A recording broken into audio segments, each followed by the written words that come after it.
warahmatullahi wabarakatuh.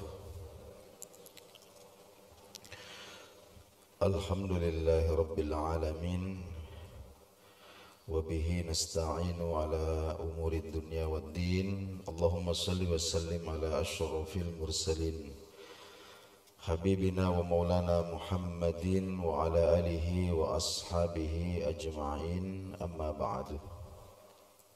Babu muharramatil ihram ila akhiril ibarah. Alhamdulillah, bapak-bapak, ibu-ibu, ma'asyiral muslimin, sidang jemaah subuh rahimakumullah. Kembali kita dipertemukan dalam tempat yang suci ini, dalam majelis yang baik. Kita lanjutkan kembali kajian kita, masuk kita pada satu bab atau pembahasan yang baru tentang haji, yaitu tentang muharramatul ihram. Jadi hal-hal yang diharamkan di saat seseorang itu melakukan ihram. Nah, jadi ketika kita berstatus sebagai muhrim, orang yang ihram, itu ada beberapa hal yang aslinya itu halal, ya, aslinya halal. Tapi begitu kita menstatuskan diri kita sebagai muhrim atau orang yang ihram, maka ini kemudian menjadi haram hukumnya dan ada konsekuensinya masing-masing.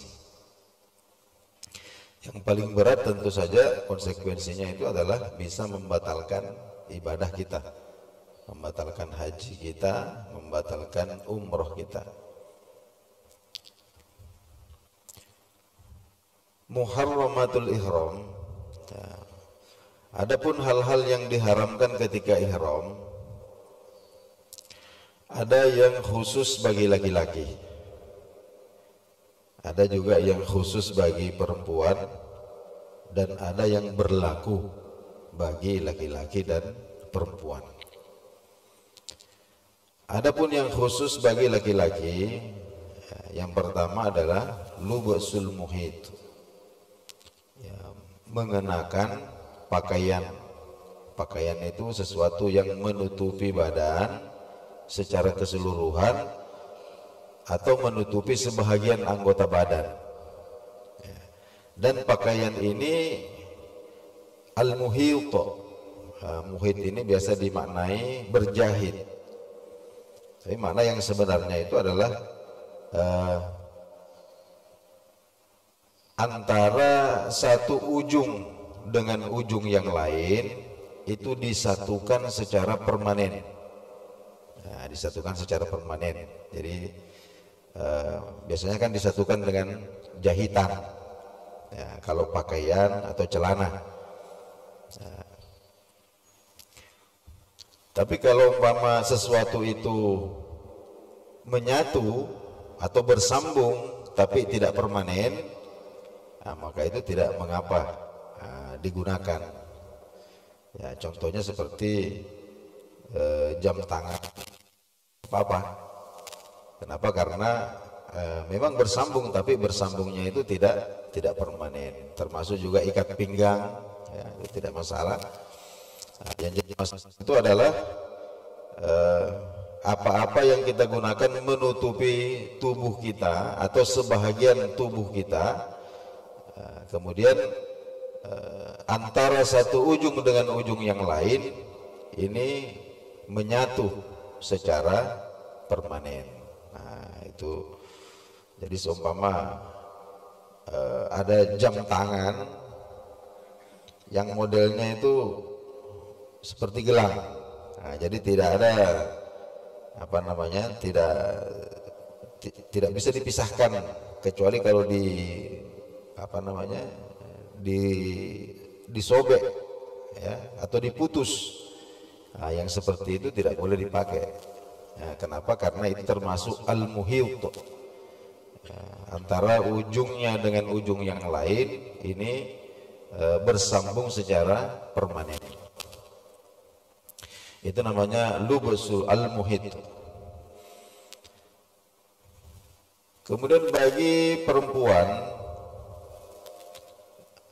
diharamkan menutup wajah, ya, menutup wajah dengan penutup wajah tertentu, ya, maksudnya sesuatu yang memang secara khusus digunakan untuk menutupi wajah. Jadi seumpama menutup wajah dengan tangan, nah itu tidak ada masalah. Kemudian walubsul kufazaini, nah, bagi perempuan juga diharamkan memakai kaos tangan, memakai kaos tangan. Nah, termasuk juga bagi laki-laki itu, ya, memakai kaos kaki atau memakai sepatu yang menutupi mata kaki atau menutupi tumit. Nah, ini juga tidak diperbolehkan. Nah, tadi perempuan ini tidak boleh menggunakan kaos tangan. Demikian juga tidak boleh menggunakan penutup wajah. Jadi semisal ketika ada di tanah air itu bercadar, nah, nanti ketika ihram itu cadarnya itu harus dibuka. Ya. Selanjutnya ada yang berlaku umum. Berlaku umum itu, maaf, laki-laki itu juga ada ya, menutup kepala, satrul roksi. Ya, menutup kepala itu maknanya adalah penutup kepala yang melekat, ya, yang melekat. Nah, contohnya seperti topi, peci, termasuk serban. Ya. Tapi seumpama payung atau kita berteduh atau kita menutup kepala kita dengan tangan seperti ini, nah, karena itu sifatnya tidak melekat, maka itu tidak mengapa. Nah, jadi yang diharamkan itu adalah penutup kepala yang sifatnya melekat di kepala. Nah, selanjutnya yang berlaku umum bagi laki-laki dan perempuan. Yang pertama adalah izalatus sya'ri, ya, menghilangkan rambut. Nah, bukan cuma rambut saja, bulu-bulu, ya, rambut yang di kepala atau bulu-bulu yang ada di sekujur tubuh, ya, termasuk mau bulu-bulu betis, ya, bulu-bulu yang tumbuh di betis, atau biasa ada bulu-bulu yang tumbuh di punggung ibu jari, kaki atau tangan. Nah, itu semua tidak boleh dihilangkan dengan cara apapun, apakah dicukur atau dicabut, nah, tidak boleh. Kemudian wazufri, menghilangkan atau memotong kuku. Nah, kemudian wattib, menggunakan wewangian.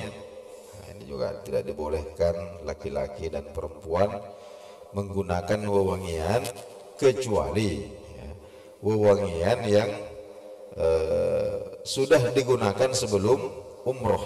Nah, sebelum kita niat ihram, nah, kita disunahkan untuk memakai wangi-wangian. Tapi kalau sudah masuk ihram, nah, maka sudah tidak diperbolehkan lagi. Selanjutnya adalah wal jima'u, ya, melakukan hubungan seksual, ya, termasuk juga muqaddimahnya seperti berciuman, bercumbu dan lain sebagainya. Ini adalah hal-hal yang diharamkan bagi orang yang berihram. Termasuk tidak diperbolehkan ketika seseorang ihram itu adalah duhnur ra'si wal lihyah, meminyaki rambut kepala dan jenggot. Kemudian wassaidu, berburu binatang. Jadi berburu binatang liar, ya, berburu binatang liar. Kemudian waqat'u nabatil harami ar-rutbi, memotong atau memangkas, apatah lagi mencabut, ya, tanaman-tanaman yang tumbuh di atas tanah haram yang masih segar. Nah, ini juga termasuk larangan-larangan ihram. Kemudian aqsamul muharramatil ihrami min nahiyatil uzri. Hal-hal yang diharamkan ketika ihram itu nanti ada konsekuensinya. Ya, namun ada juga larangan-larangan itu yang katakanlah bisa dimaafkan atau dianggap uzur dalam kondisi tertentu, tapi ada juga yang tidak bisa dianggap uzur bagaimanapun keadaannya. Ya, yang pertama, ada larangan-larangan ihram itu yang jika dilakukan karena lupa atau karena tidak tahu kalau itu dilarang, maka itu dimaafkan. Ya, dimaafkan atau dianggap uzur. Nah, nanti tidak ada fidyahnya, tidak wajib membayar dam. Apa itu? Wa huwa ma kana ala sabilit taraffuh awit tazayyun, yaitu yang dikategorikan bersenang-senang atau berhias. Bersenang-senang atau berhias. Nah, contohnya menggunakan wewangian, tapi karena lupa kalau dilarang. Ya, kan jarang-jarang lah kita ihram ini, jarang-jarang, sehingga biasanya pakai wewangian.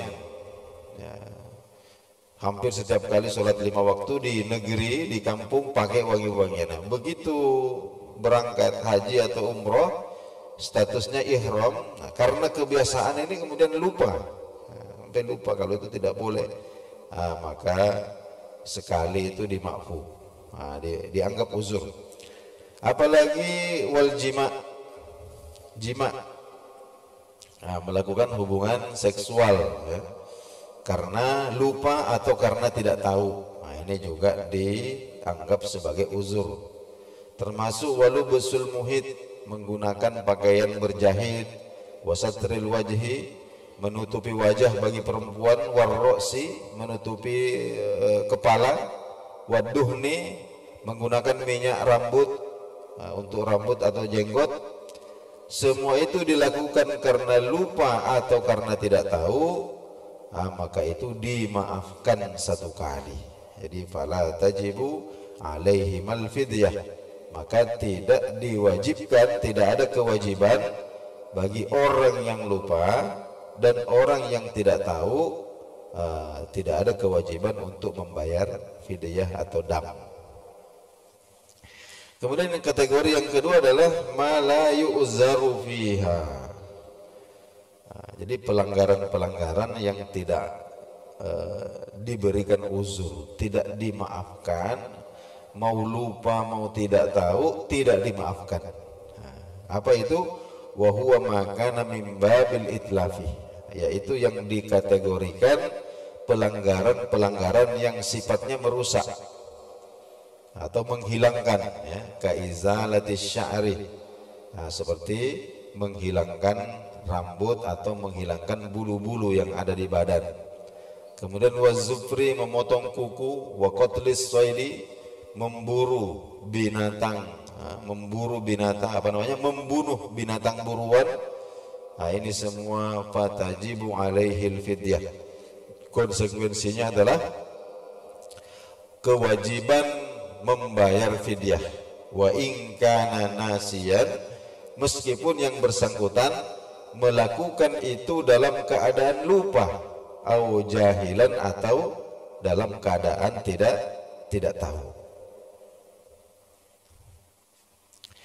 Selanjutnya aqsamul muharramati min nahiyati saghiriha wa kabiriha. Larangan-larangan umroh ini juga ada pembahagiannya dari segi kecil dan besarnya dosa. Nah, karena kan ini kan haram, haram ketika ihram, otomatis karena haram, ada konsekuensi dosa. Nah, di antaranya itu ada yang dosanya kecil, ya. Ada juga yang dosanya besar. Nah, yang dosanya besar ini ada dua. Yang pertama adalah as-swaidu, berburu binatang. Yang kedua wal jima'u, melakukan hubungan biologis, hubungan seksual. Ini kategorinya dosanya besar. Nah, adapun selain yang dua ini dikategorikan dosanya kecil. Ya. Nah, selanjutnya larangan-larangan ihram ini juga ada perincian tentang konsekuensinya. Nah, jadi ada dosa, nah, itu pasti ada dosa. Kemudian yang kedua tentang kaitannya dengan kewajiban membayar dam atau membayar fidyah. Yang pertama, ma yubahu lil hajah, apa-apa yang dilarang, larangan-larangan ihram ya, yang kemudian diperbolehkan karena ada hajat, ya, diperbolehkan karena ada hajat. Wala hurmata fihi wala fidyah. Nah, ini nanti tidak berdosa dan tidak ada kewajiban membayar fidyah. Jadi ada larangan-larangan umroh ini yang dibolehkan kalau memang dibutuhkan, maka itu nanti tidak berdosa dan tidak ada kewajiban membayar fidyah. Apa itu? Lubsus sarawil. Contohnya ini lubsus sarawil li faqdil izar. Jadi menggunakan atau memakai celana. Nah, celana ini kan berjahit. Nah, kenapa dia pakai celana li faqdil izar? Karena tidak ada kain sarung. Tidak ada kain sarung. Kemudian wal khuf li faqdin na'li, memakai muzah. Muzah ini sejenis alas kaki, sejenis kaos kaki tapi tidak tembus air. Ya, biasanya terbuat dari kulit dan tidak menutupi mata kaki. Jadi menggunakan muzah. Kenapa pakai muzah? Li faqdin na'li, ya, karena tidak ada sandal. Tidak ada sandal. Ya. Kemudian yang kedua, ma fihi ismun. Ada larangan-larangan ihram itu yang berkonsekuensi dosa. Wala fidyata fihi, namun tidak ada kewajiban membayar fidyah, hanya berdosa saja. Contohnya ka'aqdin nikah, ya, seperti melakukan akad nikah. Nah, menikahi seseorang ketika statusnya ihram, termasuk juga melamar atau menikahkan orang dalam status sebagai muhrim atau melakukan ihram. Nah, ini semua konsekuensinya adalah mendapatkan dosa, namun tidak ada kewajiban membayar fidyah. Termasuk juga wal i'ana ala qatlis faid, membantu orang lain memburu binatang. Nah, membantu orang lain membunuh binatang buruan. Jadi dia sedang ihram, kemudian dia lihat ada orang yang sedang memburu binatang halal, kemudian dia bantu. Walau lihalalin, meskipun orang yang dia bantu itu statusnya halal, maksudnya statusnya itu tidak sedang melakukan ihram. Nah, itu bagi yang membantu, muhrim yang membantunya itu nanti ada konsekuensi mendapatkan dosa. Kemudian yang ketiga, ma fihi fidyatun wala ithmun, ya, ma fihi fidyatun wala ithma. Nah, jadi ada juga larangan-larangan ihram ini yang hanya wajib membayar fidyah namun tidak berdosa. Jadi wajib membayar fidyah namun tidak berdosa. Nah, yaitu istahtajar rajulu ilal lubsi wal mar'atu ila satri wajhiha. Nah, jadi seumpama laki-laki butuh hajat memakai pakaian yang berjahit. Nah, itu nanti bayar fidyah. Nah, namun tidak berdosa. Begitu juga dengan perempuan yang membutuhkan menutup wajahnya karena sesuatu dan lain hal, sehingga dia membutuh untuk menutup wajah, maka nanti dia cukup membayar fidyah dan tidak ada konsekuensi dosa. Nah, kemudian yang keempat, ma fihi fidyatun wa ismun.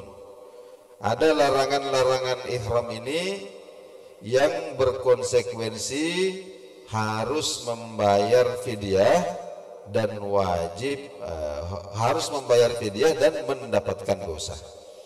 Ya, wa huwa baqil muharramati, yaitu hal-hal yang diharamkan selain yang disebutkan di atas. Ini nanti akan dijelaskan. Nah, tentang jima ini ada penjelasan tambahan ini tentang jima. Jima ini, jima al-jima'u wa muqaddimatuh. Jadi kan perlu kita berhati-hati tentang melakukan jima dan pengantarnya, muqaddimahnya. Katakanlah seperti mencium, mencumbu dan seterusnya, dengan kata-kata ya, merayu, dengan syahwat. Ini al-jima yufsidul hajjah wal umroh. Jadi jima itu bisa membatalkan haji dan umroh. Jadi bisa membatalkan haji, batal haji kita, batal umroh kita, sebab jima dan atau muqaddimahnya itu. Bisyurutin arba'atin, dengan 4 syarat. Jadi kalau 4 syarat ini terpenuhi, otomatis haji kita atau umroh kita batal. Yang pertama, ayyakuna aliman, dia mengetahui bahwa itu hukumnya haram. Ya, mengetahui bahwa itu hukumnya tidak boleh ketika sedang ihram, haram. Kemudian wa'amidan, sengaja. Ya. Selanjutnya wa mukhtaron, atas kemauannya sendiri. Kemudian wa qablat tahallulil awwali fil haji, dilakukan sebelum tahallul pertama. Terjadinya itu sebelum tahallul yang pertama dalam ibadah haji, au qablal faraghi minal umroh, atau belum selesai umroh. Kalau umroh belum selesai umrohnya, melakukan jima. Kalau haji belum tahallul yang pertama.